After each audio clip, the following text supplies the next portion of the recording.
Hello, I'm Jane King, anchor for BGN, Blockchain Global News, and welcome to our first episode of Crypto Crossfire here at the NASDAQ, a show where we talk everything from securities, tokens, scams, and capital. Now, joining me are my co-hosts, Vince Molinari, CEO of Temple Markets. Welcome, Hi, Vince. Jane. And also Michael Terpin, the founder and CEO of Transform Group. So welcome, gentlemen.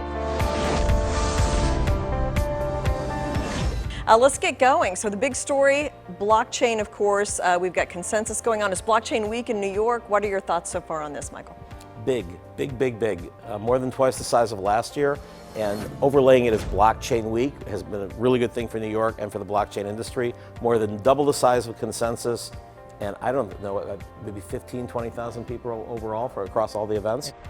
Oh, it's absolutely huge. You can't even walk on 6th Avenue. I was just down there. So Vince, what are your overall thoughts about? Well, I think it's indicative of how the space is growing, right? And New York this week being the epicenter.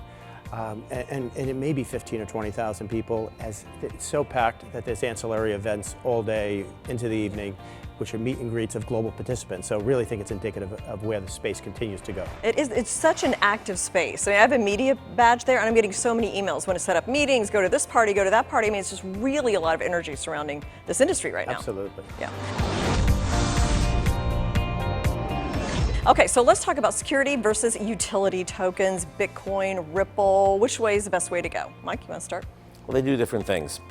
Utility tokens are basically like commodities, and they're things that should be regulated either by the CTFC or perhaps some new entity that's lightly regulated and is not a security, because security tokens, I've said for a long time, should actually be something that is ownership in a company or an asset. Okay, Vince.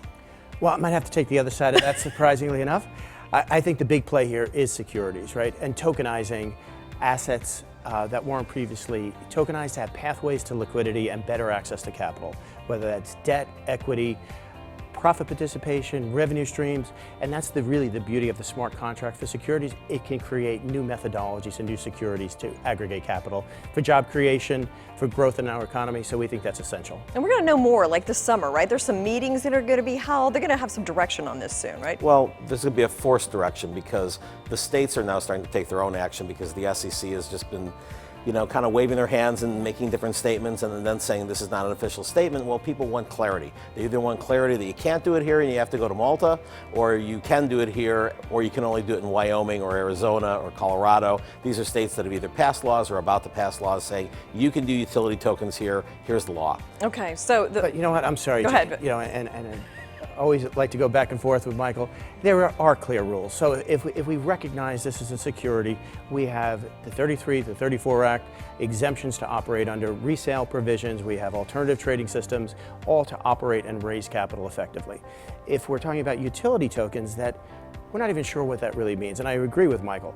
If it is indeed a utility token and it operates on an app, then let it be that. But the moment you take that off and becomes tradable, it's something that's not a utility token. So is that governed by CFTC as a commodity or something else? And I think that's where the uncertainty is. But if we're talking about securities, there's clear rules. If those who want to come and play and abide by them, we know what they are. No, I want to ask you both, because you mentioned states' rights, and we had the Supreme Court issue this huge ruling this week on sports betting. And what kind of implications could that have for cryptocurrencies? I think it's going to embolden the states to say, we're able to go and choose our own destiny. And if we in Wyoming decide we want to have utility tokens and we'll stay what they are, and we're going to exempt you from securities laws, the feds cannot step in and just simply say, we're going to go without any laws and shut you down. Let's hold the phone on that for a second, though. And again, don't want to be the contra guy all the time, but look, what Wyoming did is absolutely great as an intrastate solution. But if we're talking about blockchain and we're talking about decentralization, you're then limiting it to the state, because the state only has the ability to govern intrastate. So if they're going to exempt somebody from a security law, it has to remain interstate. So how do you do that federally and how do you do that globally? That becomes the real challenge. As helpful as it can be, you may have 50 other states, 50 states in total, coming up with different solutions. And I'm not so sure how healthy that is. And I'm going to have to go and take the other side here, which is that we're talking products, we're not talking companies. The companies are securities. They raised venture capital money. They did whatever they did as a security. We're talking about the product. So there's the gold bar, that's a commodity. There's the gold mining stock. The gold mining stock is not the gold bar.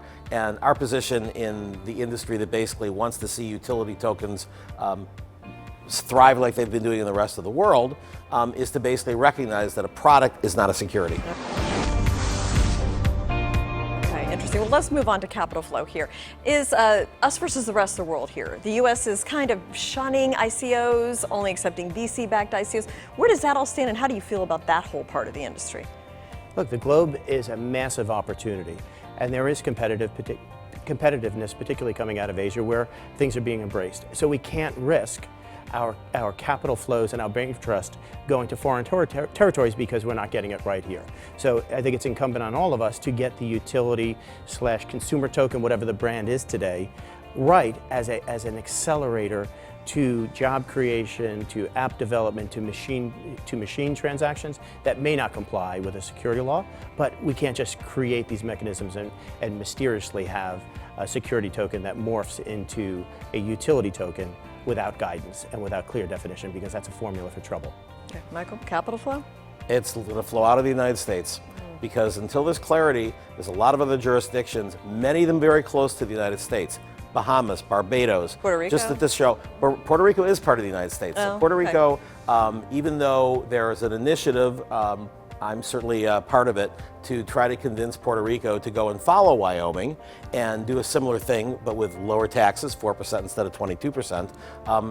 You have to have the clarity of the law. Otherwise, people are going to say, you know what, I'm just going to block the U.S. I'm going to go 90 miles off the coast of Florida, and I'm going to go to Bahamas. I'm going to go to Bermuda. I mean, and they're all here at consensus saying, come on down. British West Indies just announced they're going to have a utility token ad. Come on down. We want your money. Okay, And they're going to get it. I've heard from a lot of people worried about scams, and we did see some studies, a lot of ICOs, when that was kind of the Wild West a little bit last year. There were some scams there. What's your scam of the week, Vince? Well, I don't know if there's a scam of the week, but I would point to the SATIS report that talked about over 80% of ICOs that were done previously are deemed to be scams, and we can go into the other statistics where it's a very small amount that are actually successful businesses. Fake news, fake news. Okay, so I Mike. think the scam of the week was the week that they came out with that report. Okay. Because that report was by a group that had never put a report out. It was people who had previously been with the Argonne group, and they basically listed things that weren't huge home runs. I looked at some of the ones they counted as were dead.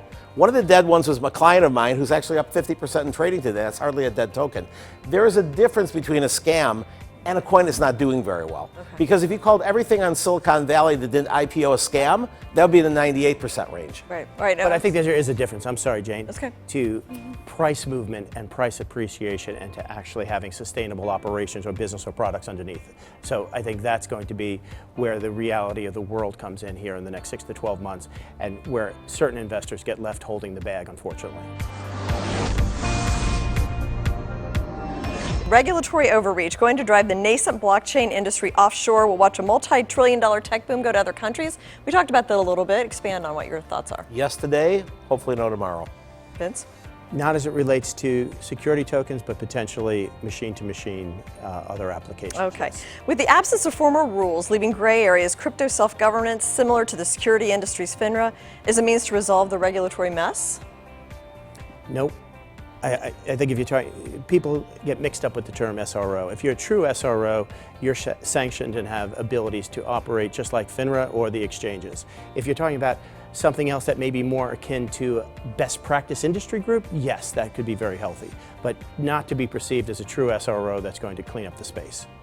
Maybe. So the industry is certainly willing to have its own self-regulatory group. The question is whether the appropriate regulator, which I don't believe is the SEC in the case of utility tokens, would probably be CTFC, would say, we approve. Okay, so sticking with regulatory theme, yes or no, there should be a procedure for tokens to be granted an amnesty to get on the securitized side of the fence.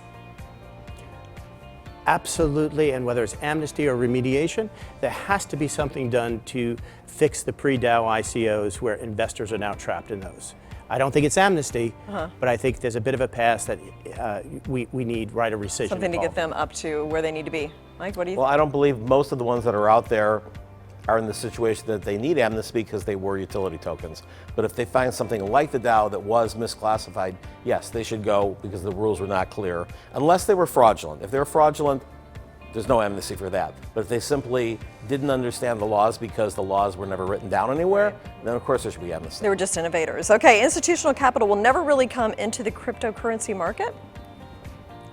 kind of already has, right? Totally coming, Yeah. going to come in big waves, particularly as we get new market infrastructure in place for clearance, settlement, and depository that will allow those institutional participants to comply with their fiduciary responsibilities. We've seen a little bit of that already. It's already here. Yeah.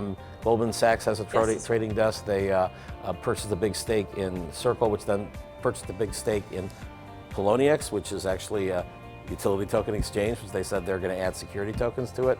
And I would say probably a quarter of the attendees at this are Wall Street types. Okay, thank you very much, Vince Molinari. Also, Mike Terpin for joining us today and helping Thank us you, Jen. navigate this new Thanks, world. Jen. Fascinating. And that will do it for us as always. If you want to give us your opinion about any topic on the show or suggest a topic you want us to talk about, you can just reach us by email or social. Thanks for watching.